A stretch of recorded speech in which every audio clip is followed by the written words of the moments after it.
Mary Mazzarello. Our very first sister was from a small village in the northern part of Italy called Bonnese. She was born in 1837 and she grew up in a large family of brothers and sisters and cousins and uncles and aunts. In fact, 3 families shared the same house. Her father was a farmer growing vines and producing wine for another landowner. Her mother was a housewife because she had so many children to look after. It was impossible for her to do otherwise. But both parents, and probably especially her father, opened her at a very young age to Jesus.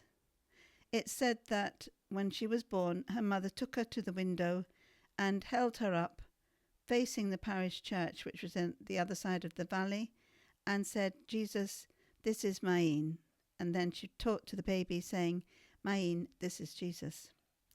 Together with her friends, she was very involved in the life of the parish, and particularly so when a curate called Don Pestarino came, and he took a great interest in all the goings-on there and asked Mary, with a group of her friends who had by this time become Daughters of Mary Immaculate, to form groups with the local women.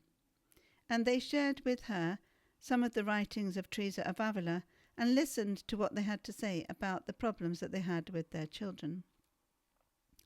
Unfortunately, she managed to contract typhoid after looking after an aunt. This took away all the strength that she had for working in the fields, and so she had to find something else to do. After a very long and drawn-out illness, she was inspired to go to learn how to become a seamstress with the local tailor, which raised a few eyes. The aim that she had then was to open a small workplace, really, or even school, for the young girls of the parish to teach them how to sew. But while they were sewing, she wanted them to come to know Jesus and, in fact, to make every stitch that they took an act of love of God. In 1864, through Don Pestarino, she managed to meet Don Bosco, who came there with about 200 boys. As he often did during the summer, he visited the local places farther afield from Turin and looked for hospitality from the people of the parish.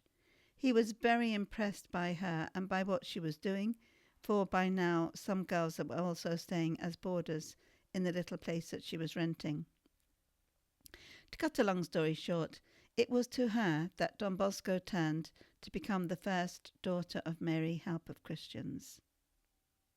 And she co-founded with him the Salesian Sisters, being the first of 11 sisters professed in 1872.